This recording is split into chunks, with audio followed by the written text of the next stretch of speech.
And hello to everyone who's physically in the room. We're a hybrid event, if you haven't noticed. We're really pleased to have all of you. We're going to probably give just a couple of more minutes for people to arrive, and then we will get started.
Okay, good afternoon. Welcome, everyone.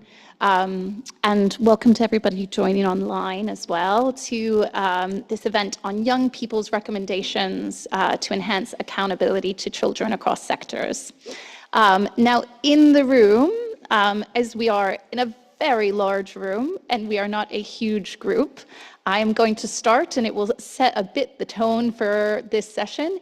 Can I ask everybody to move to the front half of the room? This is an interactive session.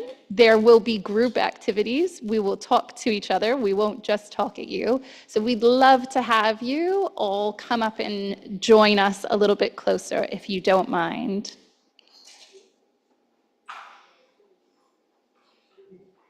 Thank you very much.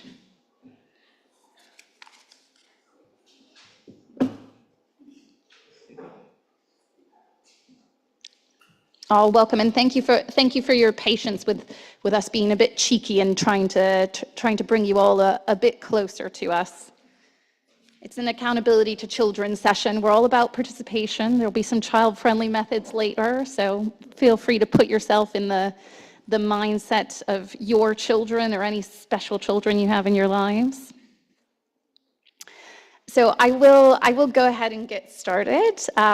So welcome again. I'm really pleased to have you with us and to welcome you on behalf of the Alliance for Child Protection and Humanitarian Action and the Global Child Protection Area of Responsibility, who are co-hosting this event.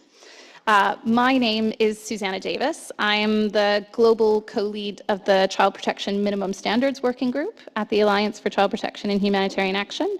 I'll be co-facilitating this session today with my colleague Joyce Mutiso, who's just 2 spots down, who's Deputy Coordinator from the Global Child Protection Area of Responsibility. As you can tell, we work really closely together, so we're really pleased to be able to do this together.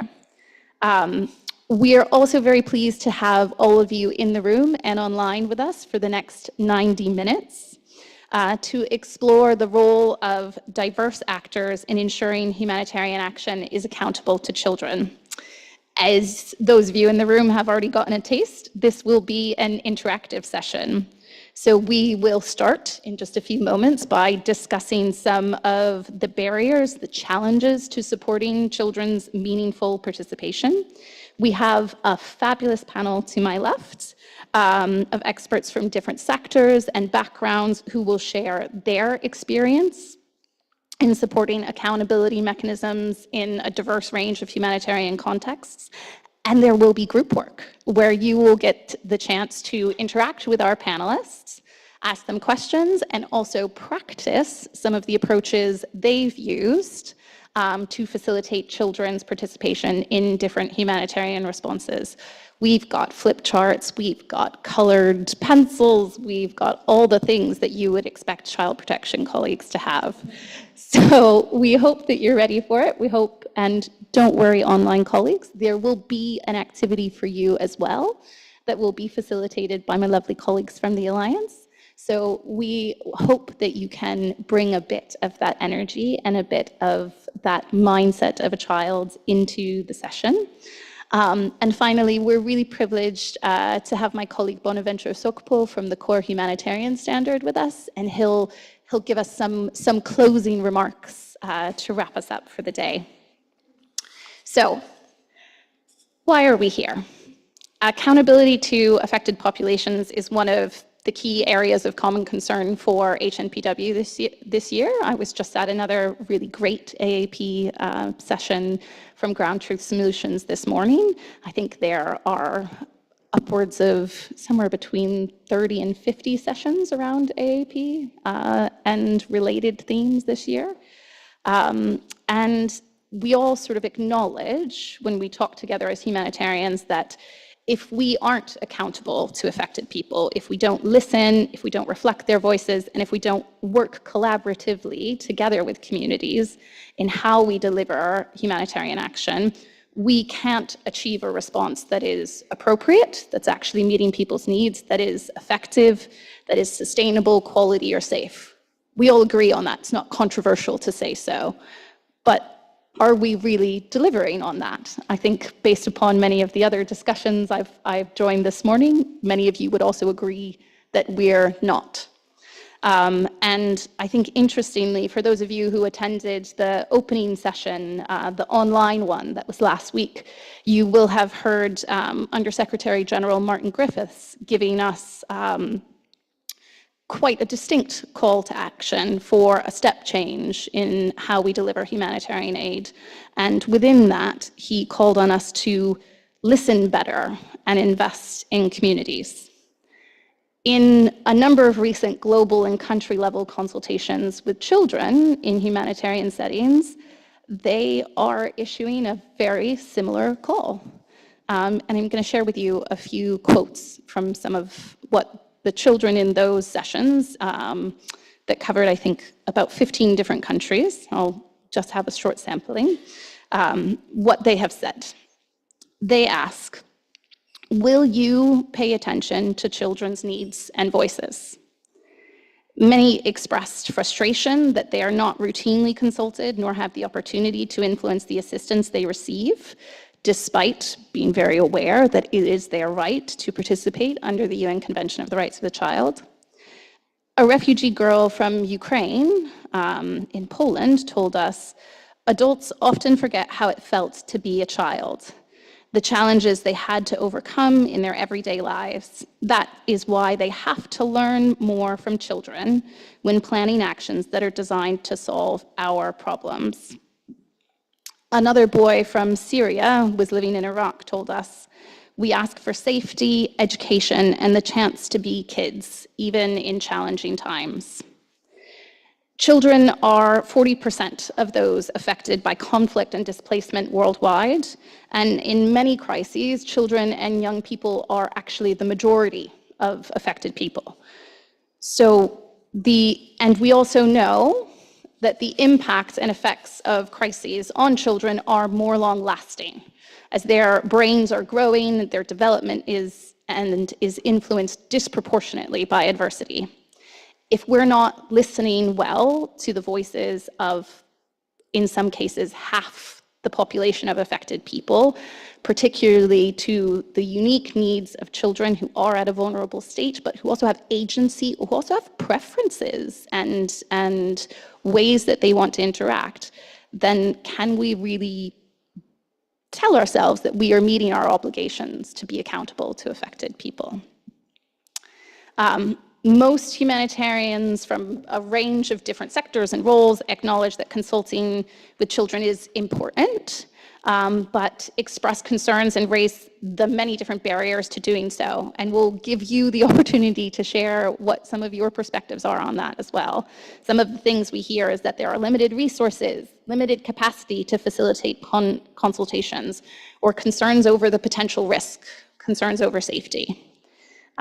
Therefore, the existing accountability mechanisms that are there, where they are true accountability mechanisms that have a feedback loop and not just one-off consultations, we often find that they're mostly focused on adults and exclude the vast majority of children. Where there are tailored accountability mechanisms specifically designed for children, they are usually designed by a child-focused sector, like child protection and education, and therefore don't always reach all of the rest of humanitarian response, which maybe has control over other things that children want and need beyond protection and education. You will hear examples shortly in our panel that there are many colleagues already working to overcome these barriers and to strengthen children's meaningful participation in humanitarian action. It's not all doom and gloom. There are best practices occurring, and there are people who are actively working to address this. We hope we'll be able to share some of those examples from my colleagues from the International Rescue Committee, who have a global initiative on accountability to children, from Ground Truth Solutions, who's joined us and has recently supported some work with children in Burkina Faso, and will share some experience from there. And also from the International Organization for Migration, who will share some of the work that they are doing together with interagency colleagues, particularly around strengthening women and girls' participation. The Alliance for Child Protection and Humanitarian Action also has an advisory group on accountability to children that's doing a number of different pieces and working really closely with the child protection area of responsibility, who's, as you can see from this session, also prioritized this as an area of work. There is a great deal of work to do. We hope that this session today will be a space of exchange and learning, and where we may also learn from some of you about the pieces of work that you are doing, or learn from some of you about areas where we might collaborate. All of which is to say, we hope this session is a beginning of a growing consensus and an increase in work in strengthening accountability to children.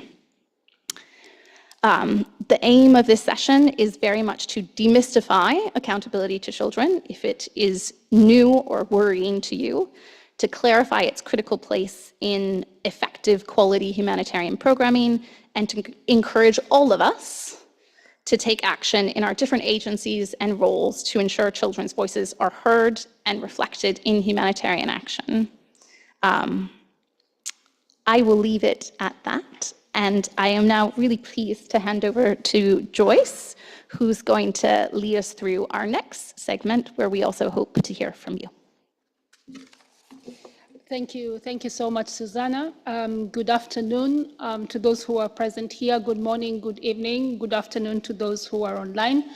Thank you very much for joining us. As Susanna has mentioned, I'm Joyce Mutiso, Deputy Global Coordinator for the Child Protection Area of Responsibility, which is a long blah, blah, blah name for cluster coordination for child protection. So if you're familiar with cluster coordination, humanitarian coordination mechanisms, I'm here representing the child protection part of it at the global level. As Susanna has mentioned, this session is going to be interactive.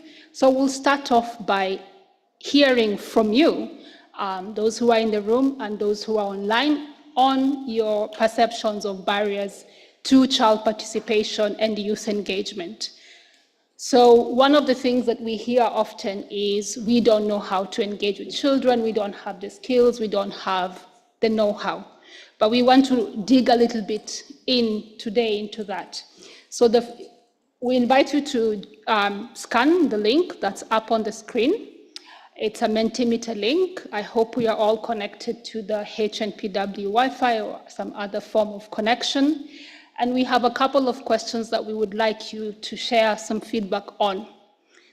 The first one, as you will see, is what do you think child participation in humanitarian, why do you think it's challenging? So as I've mentioned, people give reasons as to why they are not able to consult with children, they're not able to engage with children.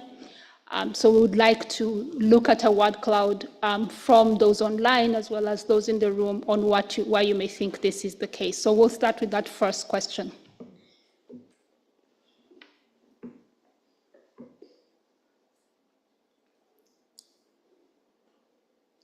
Let's wait for the word cloud to come up and then we'll move to the next one.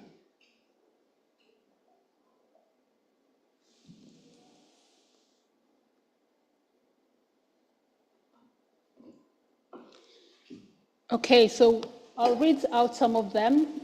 One is lack of practical tools. We don't know how. Inability to change design. Danger of traumatizing, that's very heavy. Access challenge. Too much hassle, imagine that. Protection concerns. We don't have time. Gatekeepers, very interesting. It costs money. Compliance rules seem firm.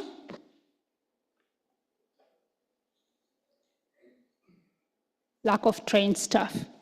Okay, let's move to the next one. And the next question on the Mentimeter, which I hope you can see, is what do you consider to be key knowledge and skills that all humanitarians should have on child participation and accountability? So if we were to do it right, if we had the time, if we had the money, if we had the patience, what are the skills and knowledge that you think we should all have as humanitarian actors to engage with children in a safe and accountable manner?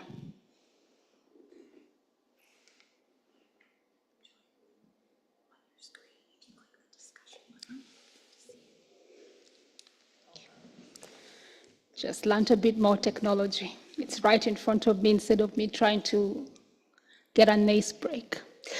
Okay, it's too small for me to read. I need to start wearing progressive glasses, it seems. So, communication, understanding developmental stages of children, patience, language skills, child-friendly language, listening, the UNCRC, this is the Convention on the Rights of the Child, which Susanna alluded to earlier, age-appropriate approach, the ability to listen, empathy, data privacy, do no harm, child's first language, very interesting, systematic inclusion, trauma-informed. Again, very heavy. Trauma is a word that's used sometimes very heavily. So thank you very much for taking part in the Mentimeter. I'd like to hear from the group in the room first, if anybody would like to elaborate more, share an experience based on the two questions in terms of why do we think it's challenging, or the type and knowledge of skills that we think we would like to have. If you want to say something more than just posting on the word cloud, and then we'll go to the group online. Any volunteers? Yes, please go ahead. Thank you. I'm just sitting from the IFRC. I manage the youth component. I think part of it is, part of the challenge, I think, is that, we need to speak to young people and children where they are, not where we are. So, we're not going to expect them to come to conferences like this. We're not going to expect them to speak to us at 9 to 5. We need to speak to them on weekends, at where they are. So I think there's a business model that we have to shift our mind to in terms of where they're going to go, right? The second thing is that if we're going to listen to young people, we also need to be prepared to act on what they're doing, right? So we need to be prepared to follow up with their acting. So if we're going to give them agency, let's give them agency, but let's follow up as well with that. And I think, again, there's a reluctance for us to do that. So we just instrumentalize young people, get them to nice panels, and then that's it. I think if we really want to listen to them, we need to be prepared to act on them. Thank you very much. Very important points. One about managing expectations and how we conduct those consultations with children. They do expect a lot. If anyone has had experience with doing consultations for children, they will tell you anything, and they'll tell you about anything and everything during the consultation, and not necessarily what we always want to hear.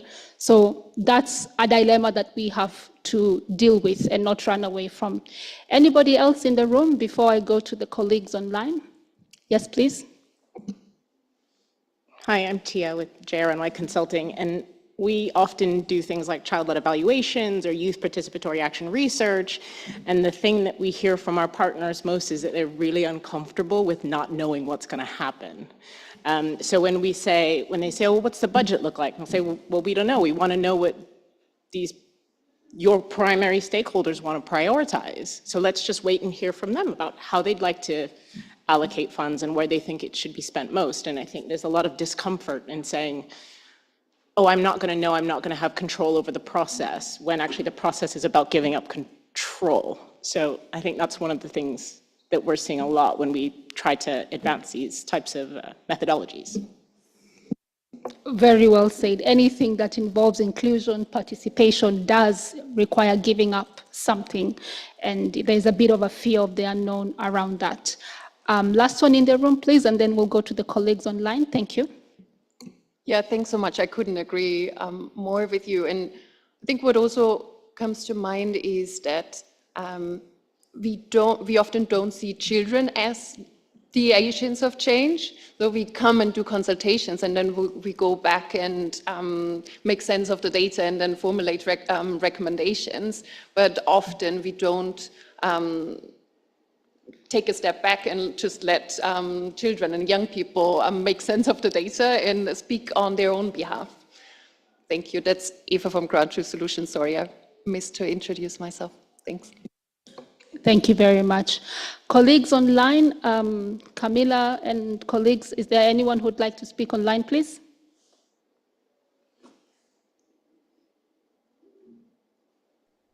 Any online participants, please feel free to raise your hand if you'd like to come in.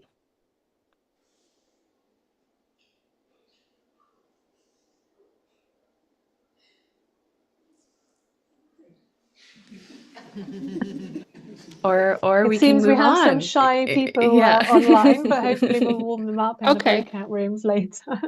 I see a hand now. Here we go. Yes, please come in, Minya. Hi there. I think I just wanted to say also that I think the main shift that we need to do is to not think about child participation as an option. And we don't think about beneficial participation as an option anymore. But for some reason, we still seem to think that we can do this or we can't, that it's up to us to decide that. But I think that's what we need to step away from. Thanks. Thank you. I think that's a good way to bring us to the end of this Mentimeter session, which is to say, if we can do it for adults, if we are patient enough, if we have the time, if we can look for the resources, if we can find the skills and knowledge to do it for the adults, why not for children? And I think I'll leave it at that, with that resounding message, and I hand over back to Susanna. Thank you very much. Thank you very much, Joyce, and thanks to everyone in the room and online for your participation in this bit. It's not over, guys. The group work is still coming. But before we get to that, I have just the utmost privilege of introducing this lovely panel that's next to me. So we have, first to my left, I'm going my direction, so sorry, no stage directions. We have Valentina Shafina from the International Rescue Committee. We also have Meg Sattler from Ground Truth Solutions. So I've skipped over Joyce if you're trying to follow along. And then at the end, we have Agnes Tilinak and also Amalia Torres, both from the International Organization for Migration and their global team to support camp management, all of whom will be sharing the different pieces of work that they are currently pursuing on accountability to children. I would now love to let them introduce themselves in a bit more detail, far more interesting than me speaking. Valentina, would you mind going first? Sure. So you just press on there. So it's introduction of me and basically further a bit on the work. All right. Good afternoon, good morning, good evening for everybody who is joining online. My name is Valentina. As was mentioned, I'm working with IRC as a client responsiveness technical specialist. For some of you who might not have heard about client responsiveness, it's the IRC approach, IRC framework to accountability to affected people. We purposefully talk about client responsiveness, the recipients of the support we see as our clients, including children, and client participation. If more involvement of clients, especially in the profit sector, is critical to any success of any business. So this is how we see our work as well. So yeah, should I hand over to the next person or Shivalonga? Yeah, I can hand over then to my left. Meg, please go ahead. Thank you so much. My name is Meg Sattler and I'm the Chief Executive of Ground Truth Solutions. It's really nice to be here because some of my first ever accountability projects many years ago were with children. So it's really nice to sort of come full circle. But at Ground Truth, we've been working on this question of accountability for over a decade, engaging communities to hear how they experience humanitarian action and how it can be improved. And we do this with a host of different local partners via a combination of perceptions-based research and also participatory advocacy. And previously, up until a couple of years ago, we only really spoke to people who were over 18, and we did that more or less as a protection measure, I guess. But a couple of years ago, having noticed the sheer number of children affected by crisis, as you mentioned, it was actually one of our colleagues internally who really challenged us on this and said, it's kind of not good enough that we just say it might be complicated to engage them, we have to work out how to do it. And so we started working a couple of years ago on a project in Burkina Faso, where 2.5 million children were affected by crisis. And our team just felt it was really important to find a way for their views to be included in our work. So I'll talk a little bit more about that project later. But overall, we're sort of learning through that process that children and young people have a lot more to say than they're currently sort of listened to. And I'll hand over to my left. Thank you very much, Meg. Hi, everyone. So my name is Agnès. I am working for IOM, the global CCCM team in headquarters. So we do camp coordination and camp management. And I'm a protection officer embedded in our CCCM operations. So I'm working mainly to integrate critical cross-cutting issues in our operations so that we do good programming, safe programming, and inclusive one. Thank you very much for the invitation today to join this panel. When you were talking about demystifying child participation, I could really recognize myself and see how also we can contribute to this discussion, because we've been through that also at the CCCM level. Thank you again. Thanks, Agnes. This is Amalia Torres, also from the IOM Global CCCM support team. So perhaps just to add on what Agnes said, so since participation is at the heart of what CCCM does, we have some initiatives ongoing at the global level, but also at the operational level. One example of them is the Women's Participation Project, which is a project that seeks to strengthen participation of women and girls during displacement. So some of the lessons learned and experiences that we will share today come from this particular project. It's a pleasure to be here. Thank you, everyone. It's really a pleasure to have this range of perspectives from a client responsiveness model and an agency like the International Rescue Committee that has robust children's and women's protection programs, to an organization like Ground Truth Solutions. And so fascinating to hear that you were challenged internally, that it wasn't good enough, and also that you responded. Because we know we are often challenged in many ways in humanitarian settings that our programming, what we're delivering, is not good enough, and the ability to actually shift is not something that we should assume. We know that many times things are raised that we don't shift to, and to also hear how camp management colleagues are approaching it from an inclusion and a participation perspective, that's very much at the heart and critical for the work that you deliver. I'd love to start by asking for a little bit more detail and to go in depth with some of our panelists. So maybe I could turn to Meg first. You mentioned the work that you started in Burkina Faso a couple of years ago. I wonder if you could tell us a bit more about that, and particularly like the approaches that you did use with children and what you found from that work. Sure, happy to. So we started working a couple of years ago with partners, primarily Terre des Hommes. I don't know if anyone from TDH is in the room, and also with a range of local partners to develop this child perceptions project. And we wanted to find out what children thought about the humanitarian response.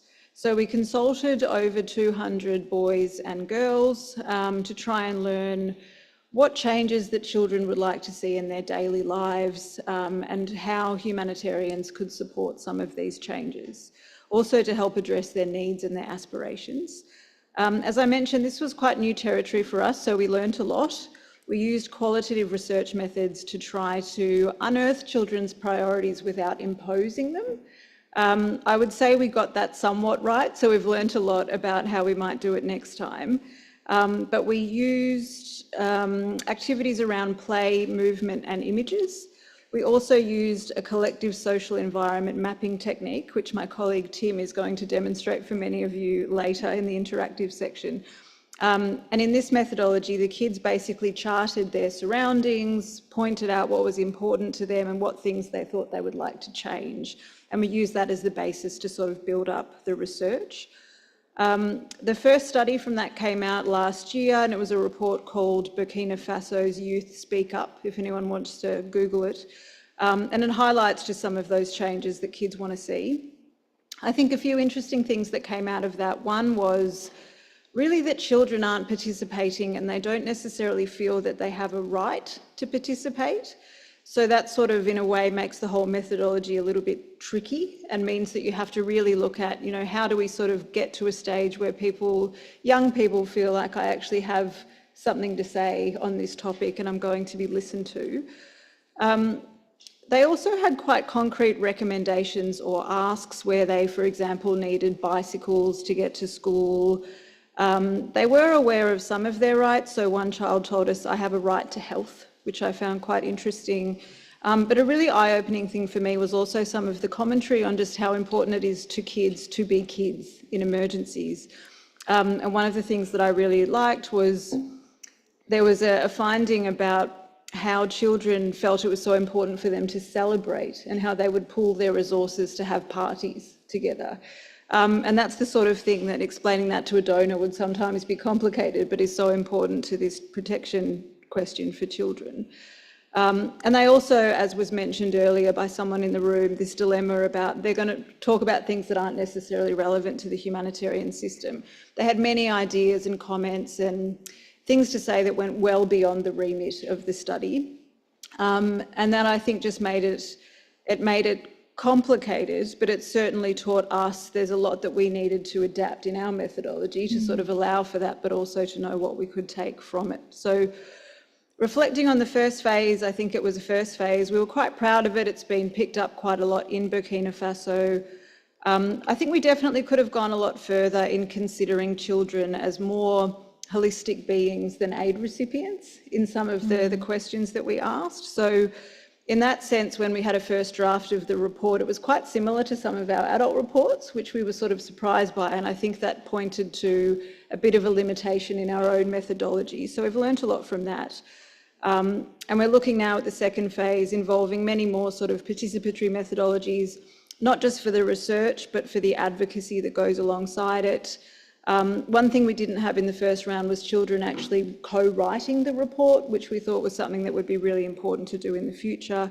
And we've also now got a lot more buy-in from various local organisations to engage in the uptake and advocacy part, as well as focusing a lot more on the global advocacy part. So we've been engaging a little bit with Joyce and colleagues on how we can do that. So I'll stop there because I think I only had 2 minutes, but that's kind of it in a nutshell. Sorry, thanks very much, Meg. I think you covered quite a lot in 2 minutes, so well done.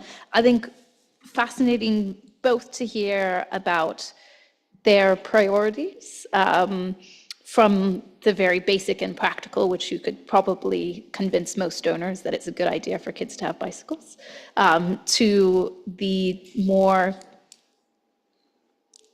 the inherent nature of being a child, which shouldn't just be practical, which should be about play and being silly and frivolous, and that was something that children really treasured. I think that's something that we might not get and might not be prioritized in all responses, but that is really critical just to children's well-being.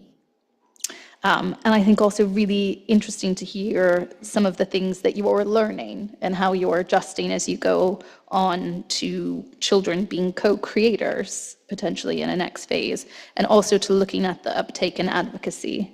It's wonderful to have a report, it's wonderful to have these findings, but to see how we actually get colleagues in the response to act upon them. Really great key points. So I'd love to shift a little bit and turn to Valentina now. I know that IRC has quite a lot going on in the accountability to children's space and to children's participation. I wonder if you could tell us a little bit about what you're working on, and maybe similar to Meg, what you're learning.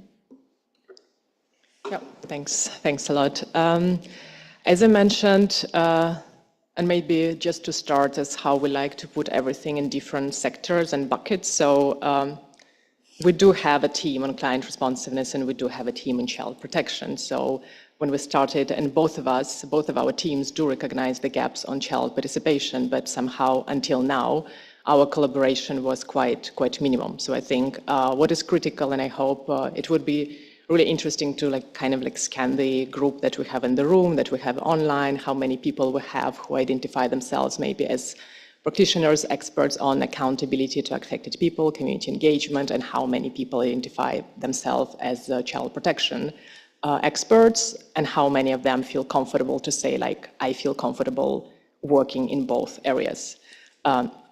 And this is, I guess, the challenge when it comes to accountability to children, to child participation, that it does involve risks, it does involve certain systemic gaps on knowledge and capacities of colleagues that we have either working specifically in child protection when it comes to AEP area of expertise, and other way around when we have AEP experts who don't feel comfortable stepping into the area of child participation. So this is exactly kind of this borderline, and I'm not talking about research. So I think we currently have a project funded by BHA where we are exploring these systemic gaps when it comes to accountability to children, why we have so many literature, why when you Google, you have so many resources from different agencies on child participation, but how come we're still in this room and a lot of people list barriers that they see in their work and don't say that tomorrow I'm ready to do and set up at least basic system on child participation in my organization, why we are still in this situation. And again, like not maybe going into the area of research, I heard that colleagues in the room, also with GTS, we do have specific rich literature on the research, but again, this is research. We don't do heavy money invested research every day, but we do humanitarian assistance every day.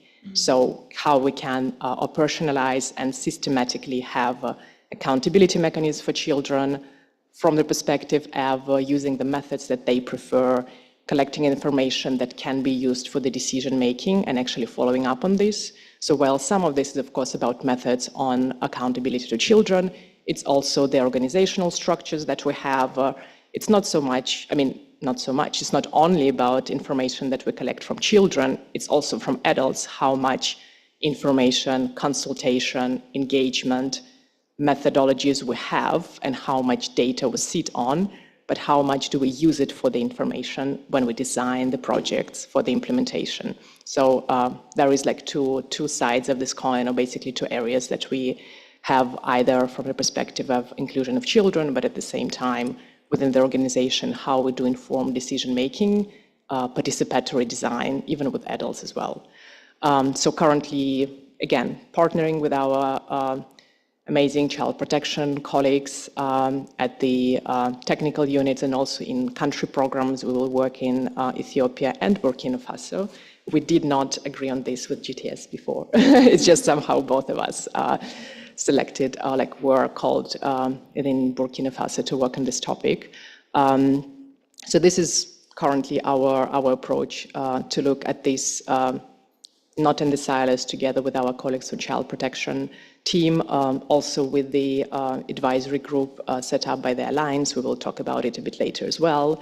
And just the last point from my end, also to say that there are child and youth-led organizations in the communities where we work, but somehow, again, this is the area where maybe child protection colleagues feel more comfortable to engage with, but from the position where I see it on client responsiveness, AEP community engagement, we don't go to these groups that often, and this should be the first, one of the first entities, agencies where we go to engage in a more systematic kind of like business process models that we feel comfortable working with.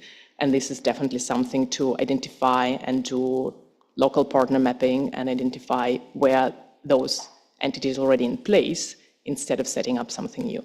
But yeah, I will talk about it a bit later as well. Thanks very much, Valentina. I think it's quite nice to hear the shift in the way that you're framing things as looking at accountability to children and children's participation as a way of working, not a one-off event of research, which is still important and is certainly needed in some cases, but that this should be, I think as you were saying, folded into our business model. And looking particularly at how we're doing so with child and youth-led organizations in many communities where those do exist and those are there as a way for engaging children.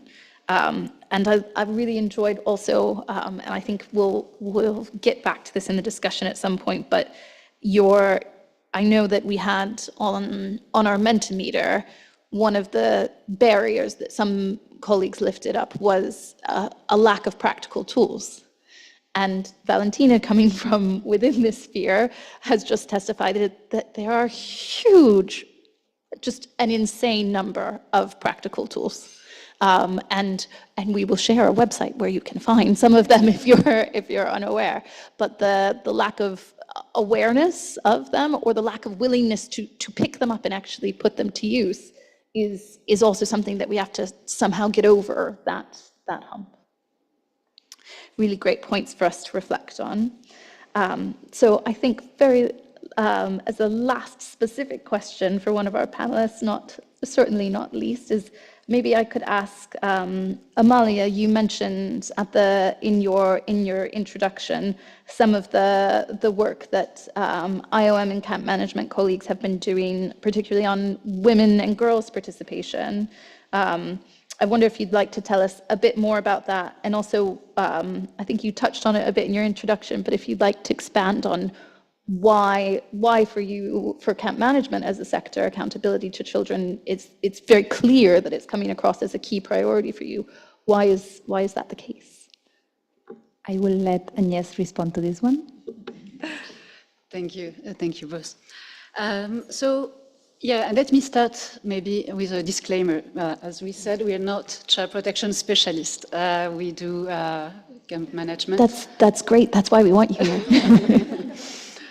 So, however, I mean, we recognize that it is critical and that we need to engage further with children and be further accountable to them. So that's why we're in this panel, and that's what we're going to try to share with you. CCCM, so Camp Coordination and Camp Management, is there to ensure that displaced communities have access to protection and assistance during displacement.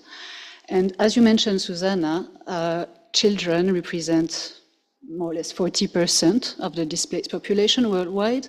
And in some countries we work in the sites, we have even 50% of the population of the site who are below 18. So we cannot do camp management without taking a child-sensitive approach on a daily basis in our operation. We can do it, but we will not do a proper job. We will not do quality programming if we don't take child consideration, child-sensitive considerations in our daily work. One thing that is interesting about our sector, CCCM, is the way it is structured. CCCM also cannot work without the participation of the people. You cannot manage a camp properly without the population displaced taking part in the governance, in the activities, in the decision-making, in all aspects of the camp life, okay? And so this participatory approach, we have been taking it from the beginning, and we've had then the possibility to develop, experiment, share new approaches so that everyone in a camp could participate. We talked for years around participation and participation of all, but we quickly realized that in the end it was always the same people participating. Elder people, men who had already a lot of power. And that, for instance, women were left out of these decision mechanisms, and children, boys, girls, even more. And so back in 2016, we started working together with the Women Refugee Commission, actually, to develop a methodology that Amalia mentioned briefly, that turned into a project that is now one of our flagship initiative in IOM and at CCCM level 2, which is called the Women's Participation Project. The idea of this project was to strengthen the participation of women in displacement sites, to support them so that we could hear their voice better at site level and beyond, of course. But from the onset and from the development of this methodology, we also realized that we had to include girls. Girls were not sufficiently represented in these processes. And we decided to put the focus on adolescent girls specifically for a few reasons. Because of lack of confidence also, probably as a sector, we were a bit reluctant to engage with younger children. But also, indeed, probably the lack of safeguards also at this time, and a number of considerations. But so we really decided to put the emphasis on the participation and accountability to girls. And we've been working now for almost 10 years in many places around the world to help raise their voices, engage them in the site.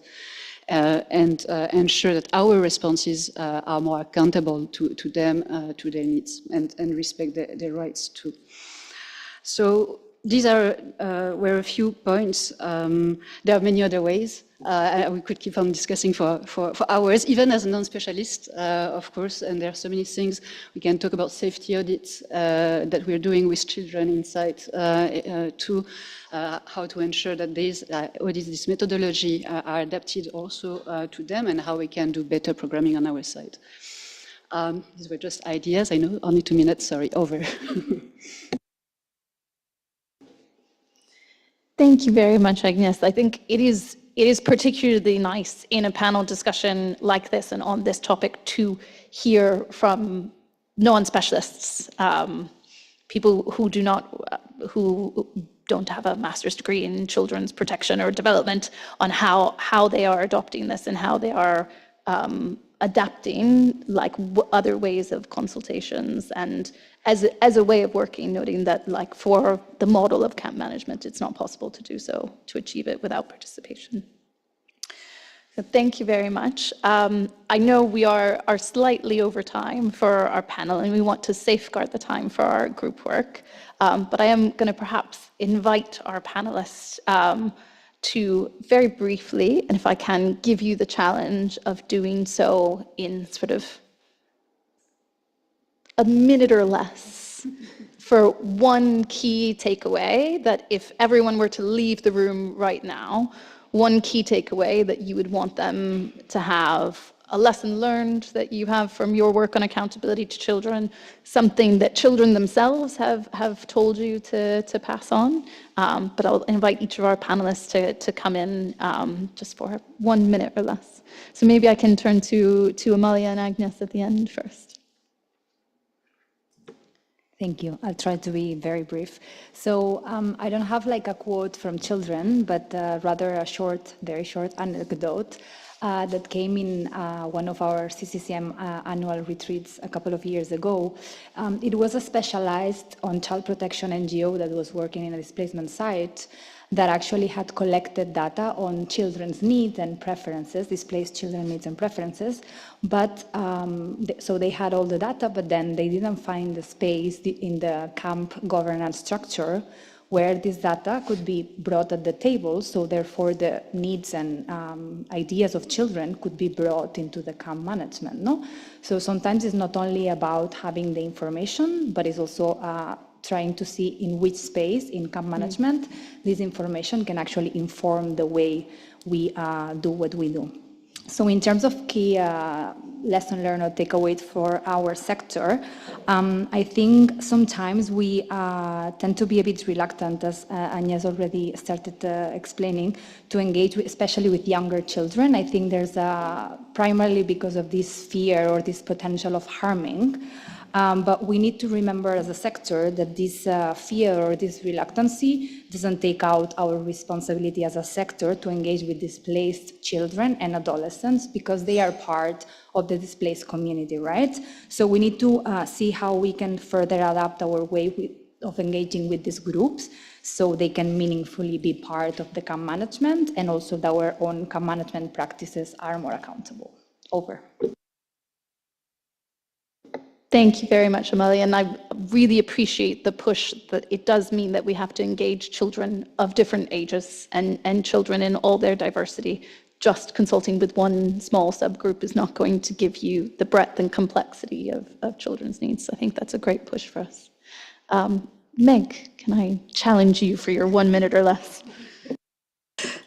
I mean, I think one challenge for all of us, as with any of this type of work, is that if you're engaging children, as with anyone, you can't engage them for nothing. And as we all know, I think the fastest way to erode trust with anyone is to engage them and then not do anything with the results of that engagement.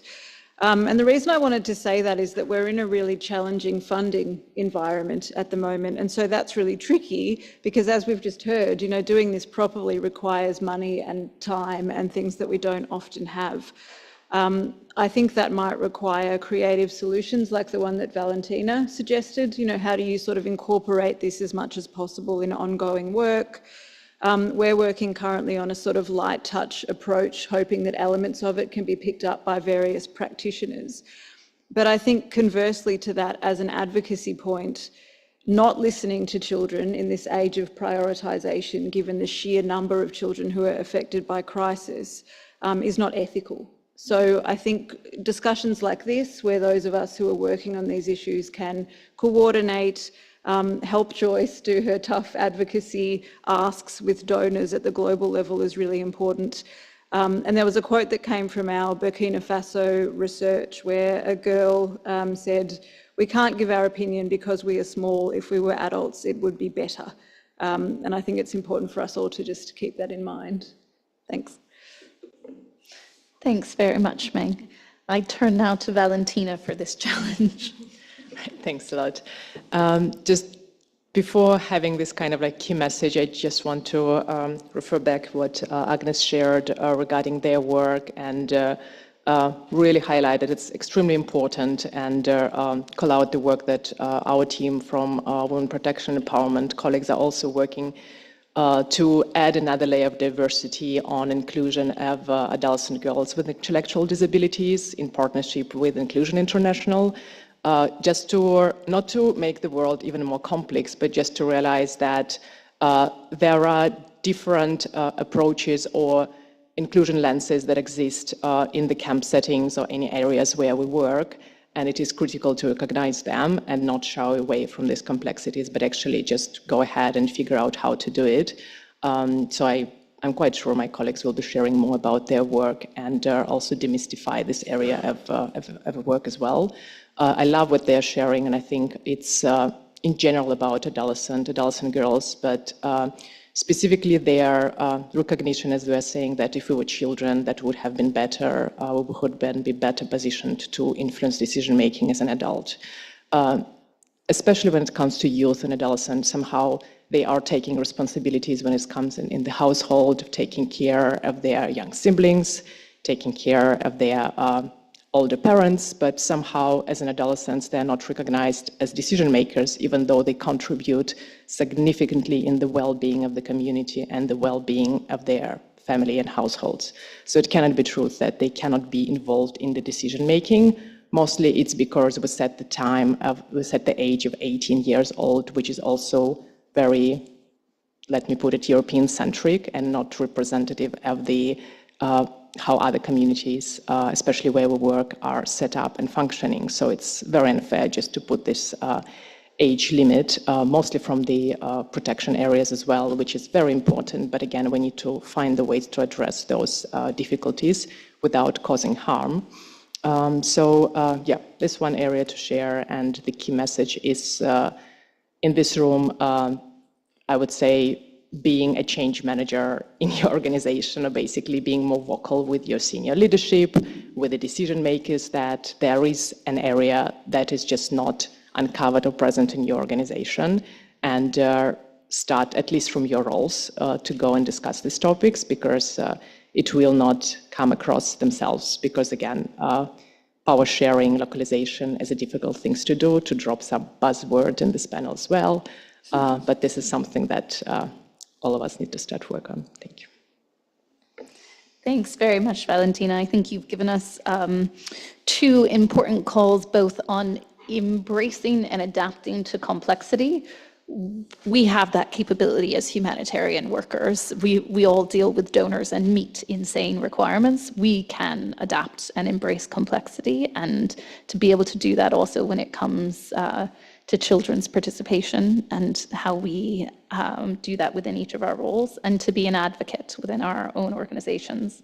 I think certainly those reflect well some of the key points we wanted to get across with our panel, and particularly around the points that accountability to children is everyone's responsibility. It can't be left in the hands of experts from whichever end you're deciding, or experts, but needs to be a collective responsibility and a collective challenge that we meet together, hopefully.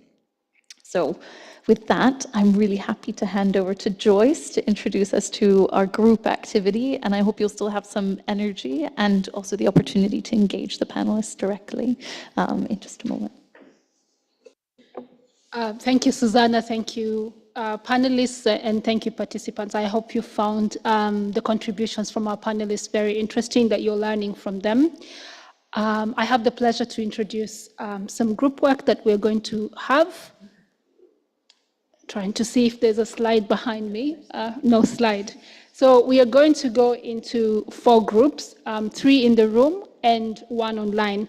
So in the room, we'll have 1 group that will be led by our colleagues from the camp coordination and camp management team. So, Elena? Exactly, thank you. Then we'll have a second group that will be led by the International Rescue Committee. So Valentina here, she will move towards you so you can find your space. And then the third one will be led by Ground Truth Solutions, which is led by Tim. Tim is right there, so I think you can all come around Tim if you're interested in that. So in the camp coordination and camp management, we'll be looking at an activity around site mapping. So trying to make things as operational as possible within this room. And then with IRC, we'll be looking at a Dream Tree activity. And then the third one with Ground Truth Solution will be on social environmental mapping. So we are going to convene at 15:20 back together. I don't think we're leaving this room, so we just move to different locations within the room. And then on the online group, our colleagues from the Alliance, Camila and Tim, will provide instructions on that. So we reconvene at 20 past the hour. Thank you.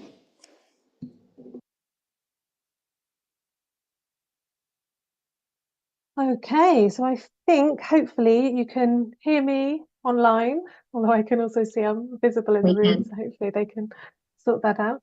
There we go. Yes, so welcome to those who are joining us online.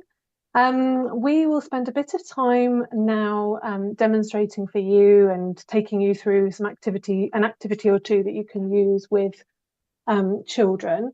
And then we'll return back to the main room for the closing remarks from the CHS Alliance, so don't go away. So yeah, we'll first take one in plenary. Well, we'll take a short one, light one together that was going to be in plenary, and then we'll take another slightly longer one where we'll ask for a few volunteers. What we'd really love is if you could put your videos on, if you feel comfortable, because the first one's a bit visual and the second one, it would just help us to see your reactions, see how you're finding it. So please join the groups, and then the group leaders will give you the... Okay. We're going to be using some activities from a recent Save the Children resource, which is called Children's Consultations in Humanitarian Settings. It's very practical, lots of guidance and lots of tools. So you can see sort of step-by-step descriptions of the ones we're going to use today. And also, yes, plenty of others. So I'm going to be joined by a couple of colleagues from the Accountability to Children Advisory Group. So I'm from the Alliance Secretariat and I co-chair the group along with Sanjana Karupu from IRC, who co-chairs the group with me. And then also Capucine Tibby from Ground Truth Solutions, who's a member of the group. So it's just to let you know who will be with us today for these activities. So I'm just going to hand over to Capucine for our initial activity. And we do have a slide if we move through. I don't know, Capucine, if you want to use it, but if you do, please just ask Kira to flick through to it. Yes, please, let's go to this slide. Hi, everyone. So we're just going to start with a little bit of a simple exercise and a bit of a warm-up, which is called sit, kneel, and stand. So it would usually be an activity that you only kind of need 10 minutes to do to gather children's opinion on a specific topic. And usually you would ask a question to children, and if they agree, you ask them to stand. If they disagree, to kneel. And if they're neutral about it, for instance, to sit. So we're gonna try this together with a bit of a focus on the HNPW. But maybe we're not going to sit, kneel, and stand because that wouldn't be very practical in this setting. So what I suggest instead is that we do thumb up if you agree, middle if you don't really know or neutral, and thumb down if you disagree. So my first question for you is, how easy has it been for you to join this session? And please thumb up, thumb down, or middle ground. Okay, I see some thumb up here and there. Amazing. Okay, great. Then next question is, how useful do you find the HNPW for your work?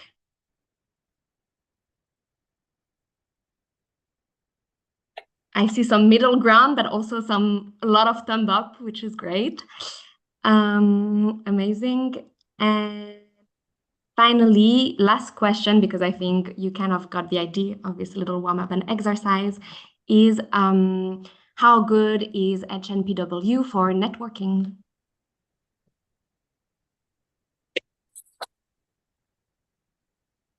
Amazing. Okay, then I'll give you back the floor, Camilla. Thank you, Capucine. That's great. So that one is a really great one because it can be done with any age, like even littlest children can understand that one. We're now going to move to one that's a bit longer and is for slightly older children. So anyone from 8 upwards. Takes around 45 minutes if we were doing all of it and doing it for real, but we're just going to whip through the first bit and then explain the second bit. And it can be used for a couple of purposes. So it can be used to prioritise the problems children face, and it can be used as part of preparedness, anticipatory action, or project design.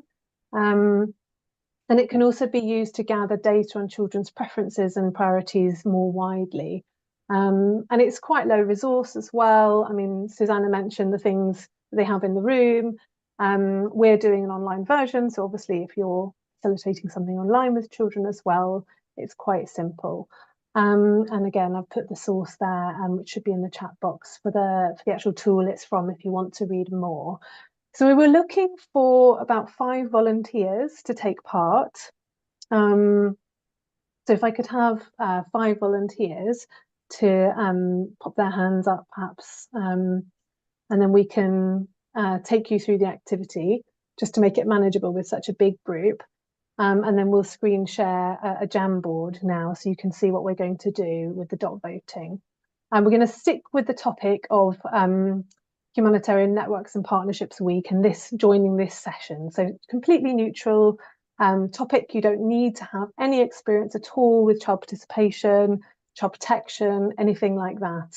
Anyone can volunteer. So can I have 5 volunteers? Yeah, Emma, Danelle, Helena Minshew, Patricia Osana. I hope I'm pronouncing the names right. So that's 3. So if I'm missing any others. A couple more volunteers would be great. Can't see any others. Marcello as well. I think we'll manage with 4 unless there's one other. So, and then Julie Niederhoff. Okay, great. All right, so Pedro, if you can screen share our Jamboard, and then hopefully people have been able to access, our volunteers have been able to access the link through the chat box. So we're going to have a look at problems you may have experienced in joining today's session. So can one of our volunteers suggest what problems these pictures might relate to? Any ideas? Marcello, Julie, any others who volunteered? Different languages?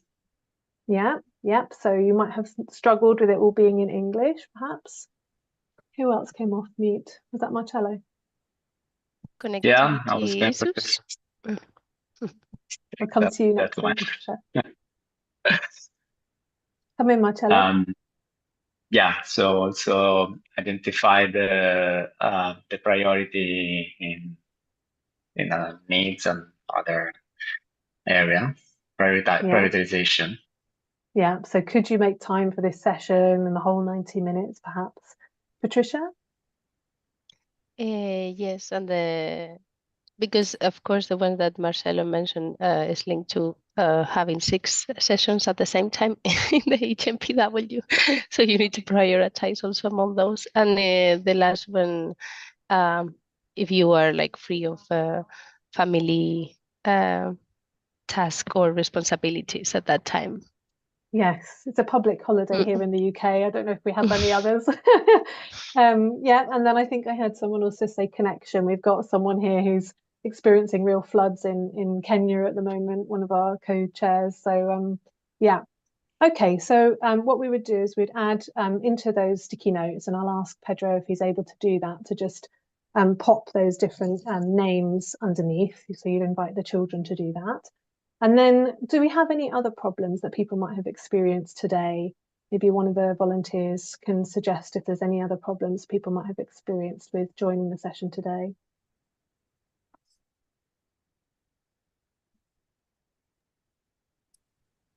There's a difference between being in person and being online, of course. So maybe, you know, being able to physically get to Geneva isn't possible for everyone, even if that might be a preferred way of participating.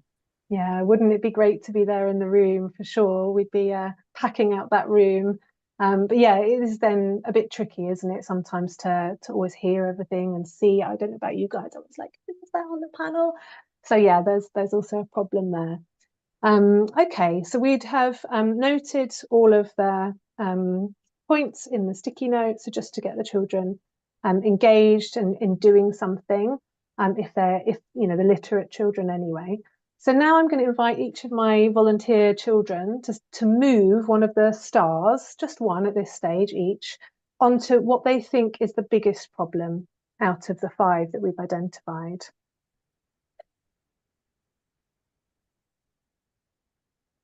If you can drag and drop one of Where those can we find the stars, Camila? Can you see them on okay. yeah? Now I Just see drag them. and drop Super. them.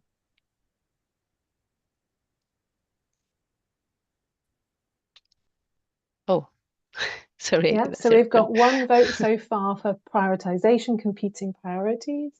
We've got another for family commitments getting in the way.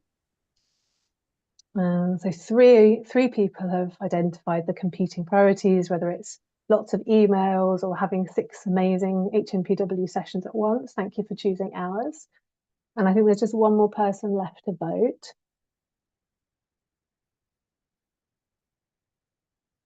Okay, so if you can each take 1 more star and vote for the one you think is the second biggest priority out of family or like life responsibilities, prioritization, connectivity, language, and problems getting to the venue, or problems with enjoying to the same extent as those in the room if you're in hybrid.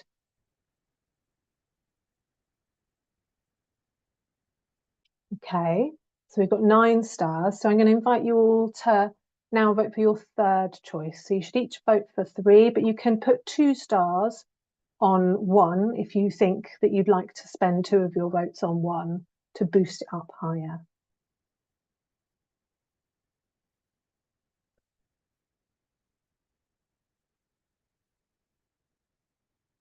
Okay, so just a few left to vote. We can get those 2 last stars voted across.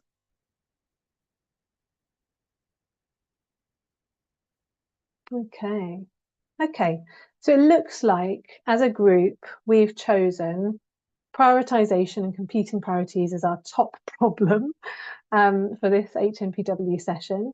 And then the second top problem is connectivity issues. And the third is sort of personal obligations, making it hard to prioritize again.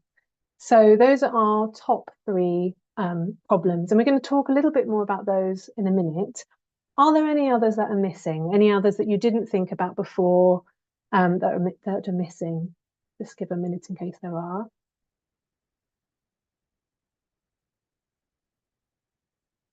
Okay, if not, I'd like to just explain that if we were in the room with children, we would also want to ask if there were any smaller problems that the children might be able to identify. Because, for example, when it comes to child protection issues, or kind of tricky issues that might affect a smaller proportion of the group, then they might not be seen as big problems by the group. And they might not always come out in the first round. But some of the more sensitive issues that we want to to pick out, we can bring out by asking if there's any smaller issues that might just affect some children. So it's good to give space to that as well. Okay, so once we've got those all out, all the voting out, we can then take the children through the next few slides, which would be about identifying why these are problems. Okay, so taking the top 3 that they chose, the prioritization, the family and the connectivity, and kind of working through them. Why are these problems?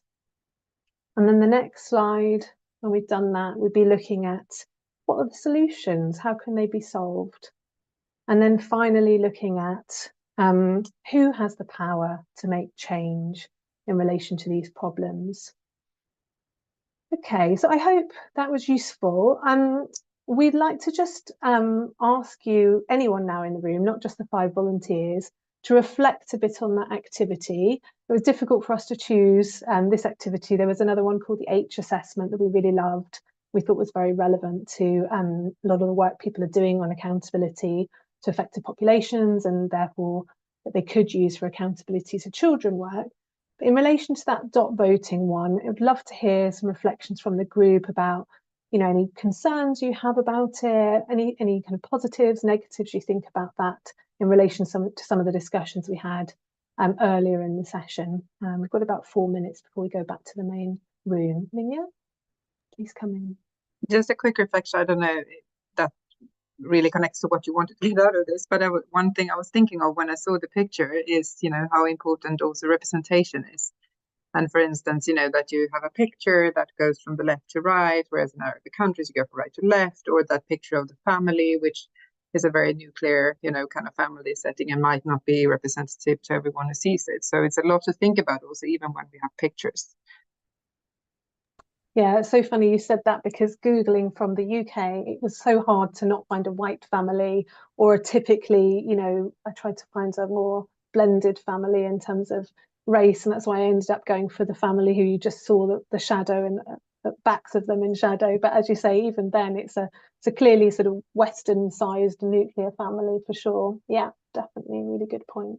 I mean, the images also help to make it easier for children who might not be literate. So that was just to also explain why we had the images, and then we could, as a facilitator, especially with the younger group, we could write down what they said just as a visual aid. But maybe with the older group, you might be inviting them to do the writing.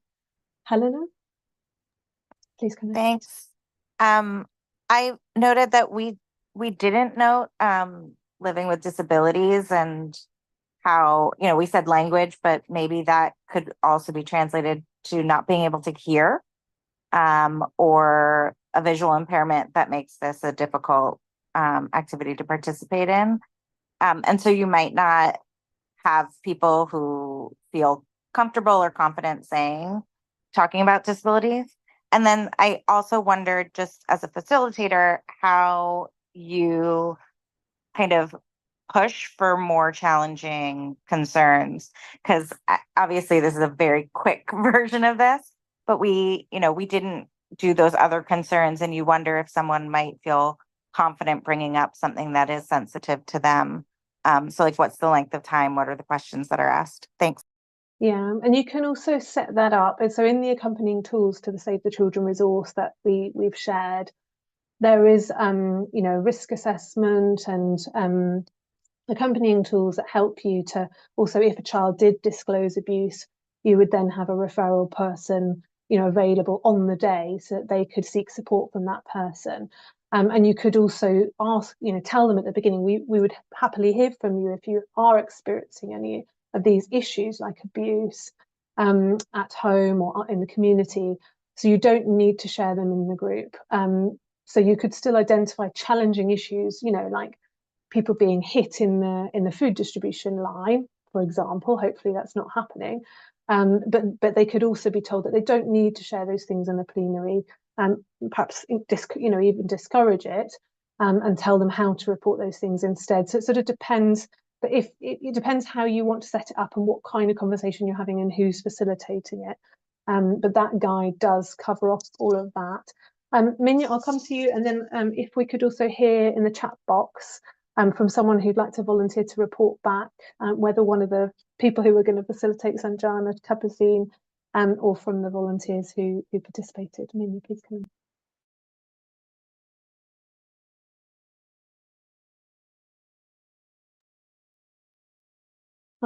Did you want to come in, Minnie? Or maybe we're running out of time, so maybe we need to head back into the main room. But if you'd like to share quickly, I think we have time. Maybe just super quickly on what you just said. I know that Mike Wessels used to always talk about, that it's okay also to talk about it like in a third person, and that can sometimes help when you talk to children. So you can talk about, have you seen or heard someone who has, or does your friend, and then it doesn't become so personal. So that can also be a technique to use. Yeah. I would say it very much depends on who's facilitating and what you want to focus on. So we're child protection practitioners. We might feel more comfortable identifying that. But again, it depends on the size of the group, how much you're going to be able to follow up with that group afterwards, how much you trust the children to keep the confidentiality of the topic. So yeah, in general, we'd be looking at maybe more general issues in the community and then looking for those things that affect them personally to be shared with the facilitator separately. Okay, did we have a volunteer to report back in the plenary when we hear from the in-person participants?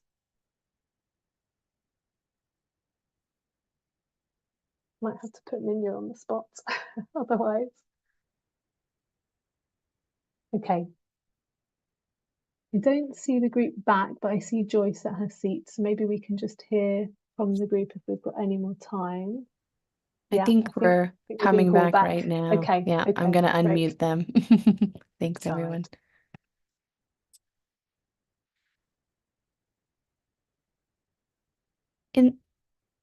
For in the room, could you just unmute yourself? I can't seem to take you off mute, so just so we can hear you online when you're getting started. Thanks.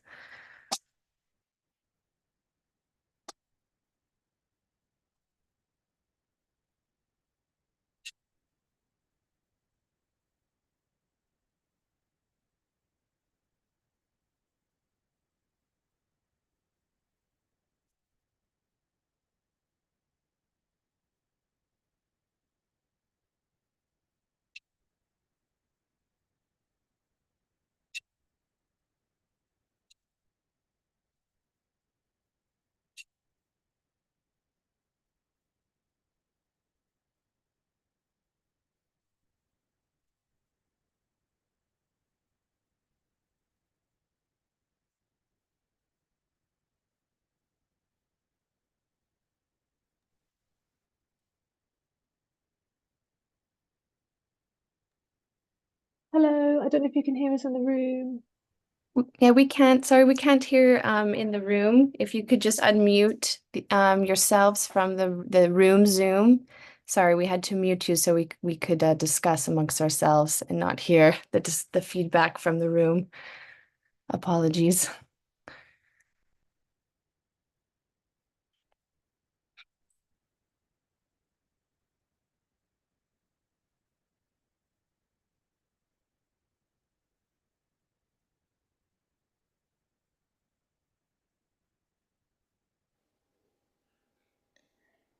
Okay, can you hear us online now, Kira? Yes, loud and clear. Thank you very much. Sorry about that. Wonderful. Okay, I'm going to hand back to Joyce. Thanks, everybody. Susanna was saying, for those who are online, that if you didn't hear that, one of the favorite things is to convene group work that people are reluctant to leave. I think that's a good sign. And just in the interest of time, first of all, thank you very much for indulging us and participating in the group discussions. We'll start with the online groups, online group, sorry.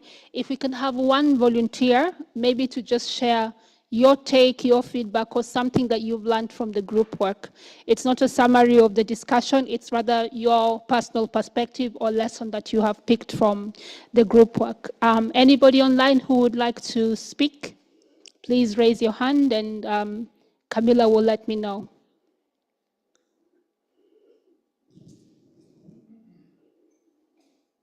Do we have a volunteer? It'd be great to just share some reflections, even if there weren't enough time. Julie, please come in. So in our group, we did a couple of interactive ways for kids to sort of vote or express their opinions. And I thought there were some really interesting ways to do it that didn't rely on a high level of literacy or language, and also involved hopefully some kids moving around and interacting, which is always good when you're working with young people. Thank you. And in the room, I'll give the space to two people to share their take or lessons, since we were a larger group within the room. Any volunteers? Yes, please. Hello, my name is Talatu from Fact Foundation in Nigeria. I really enjoyed our session. I learned that there's a very innovative way and to reduce the need for conversation and actually rely on visual cues, having the children point out things instead of, expressing it, because then it reduces a lot of awkwardness, a lot of shyness in the community. But then you ask the question and then you ask them to point out something on a map or something like that, and then it kind of gives you a clear and concise understanding of how they attach meanings to certain areas in their environment. Thank you. Thank you. And one more volunteer from the room? Don't be shy.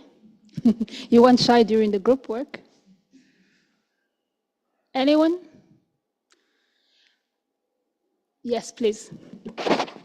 We worked on the mapping, is it social environmental mapping? And I just think it has a huge amount of potential because, as the facilitator was saying, it's so open. So you could just use that as an entry point for many, many different types of conversations. And you could, I guess, try and just, have whatever kind of goal in mind. It could be, linked to a kind of a safety mapping or an accessibility and inclusion type, approach, or it could be around risks, or it could be around needs, or so. It seems to me like a very good kind of starting point for many different discussions that you could have, and you could kind of tailor it to different timeframes and different ages of children, I think, as well. So I thought it was quite good and quite simple. Thank you very much. I'll, with exception, give one last speaker a chance to share, please. I just wanted to say it was really wonderful to do the role play and to just take over, being a displaced person for some minutes. I think it's a valuable experience. We should all do more. Thank you. Thank you very much. I think you speak to one of the skills and knowledge that was spoken to, which is empathy, to try and put yourself in the situation that others may be in. So just to say that I think from the group work, what I've grasped is about language, about the diversity of how we make inclusion possible, how we make participation possible for children, and just to have a bit more empathy. And during the group work, I was discussing with Susanna I was asking the question, do we actually share enough of what others are doing in terms of child participation and youth engagement around? We keep saying the tools are there, but are there examples there for us to learn what is possible to be done, what is already out there, so we don't have to duplicate, we don't have to cause participation fatigue. So as a way of example, from this link and from the code, we are directing you to the Alliance's page on accountability to children. There's actually a working group that the Alliance leads on accountability to children. We're trying to move this ahead as child protection actors. So if you'd like to learn more, please visit the link. We won't have a Q&A session, but some of us are available in the room and later on online if people have questions to ask us. So you can look at the HNPW session and see the contact details which are there to ask us any questions you may have in case you wanted to raise something and we don't have a Q&A session. And with that, I want to thank you very much for your participation in the group work, and I'm going to hand over to Susanna for the final part of this session. Thank you. And all I'm going to do is invite my colleague Bono Sokpo from the Core Humanitarian Standard from the CHS Alliance to come up, and he's going to give us a few closing remarks before we leave.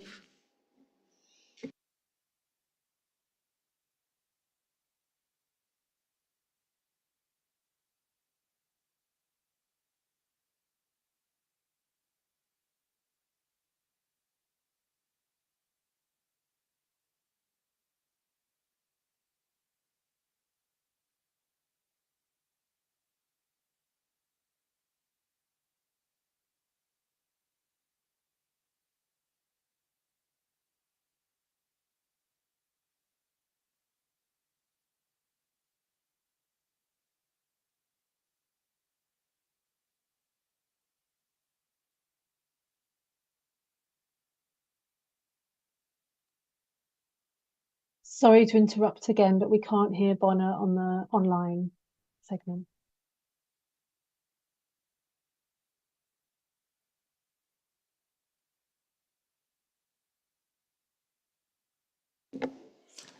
Do you hear me now? Is it better? Yes, loud and clear. Thanks so much. Great, thank you.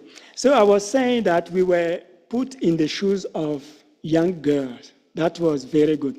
I just wanted to say, I have read something saying we have all been a young person at the moment, and we can remember the frustration when we are in the situation we want to say something, but we are stopped not to say it. So for my closing remark, I have 3 points to address. One is about the culture. The second one will be the expert or non-expert. And my last one will be about the core humanitarian standard. I work for CHS Alliance. We have just gone through the CHS revision. Let me come back to the first one when I'm talking about culture. When we will have the willingness to address this accountability to children, we will face two things: culture in which we are working and culture in our organization. So first is you might face a resistance in the culture you are working with. When they don't give the floor to children normally, and then an organization coming to wanting to do that, you will face that difficulty. And if we, in our organization we have not created this culture of accountability to children, I have heard many times the tools are there. You can create a lot of tools, but if there is no culture to apply it, that will never be applied. I'm trying to come back now to expert or non-expert.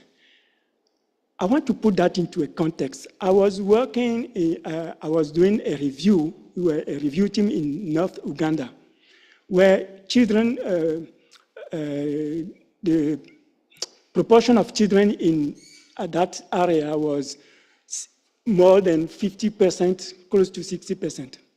And then we remarked that there was no children in the committee that they have created to take decision. There was children in none of the previous work consulted. We decided, because I want to say we were lucky, we had a Save the Children person in the review team, said we wanted to see the children. When the children, they knew that we were coming, it was amazing. They prepared a welcoming ceremony. And not only that, so what was very good for us is that when we went to them, they did the ceremony, and then they told us how they would like to see the camp changed. So I want to say they had ideas. They know what they want, but they also know that they won't be heard in the culture that they are. No one will talk to them. Every time they say something, they heard that, oh, they just want to play. So they were not listened to. So I'm saying that, and what happened is that we asked organizations who were working that, what is happening? Showed what these children have just described as the way they see the camps. And then they say, we don't have a specialized organization here working with children. So that was a shock for us. So what is this message is saying? If we don't have Save the Children or any specialized organization, then we don't take care of more than 50% of the population of the camp. So that is not acceptable. So, and I'm coming back now to the core humanitarian standard that have been revised. In the revision process, inclusion came strongly in the revision process. So strong that you will see the requirement in the commitment one, the 1.1 says, ensure diversity, equity, and inclusion considerations are integrated into the organization work with people and communities with attention to most marginalized. What that means is that everywhere you are, and then you can identify people at risk of being marginalized, you need to build your capacity to work with them. So what the CHS is trying to do is not, We are not saying that this is for Save the Children, this is for disabilities, or this is everyone working somewhere needs to create it or his capacity to work with people that can be marginalized, including children. This is what I wanted to share with you. Thank you very much for this, and thank you for the session. Thank you. Thank you, everyone online, and thank you, everyone in the room. Have a good evening.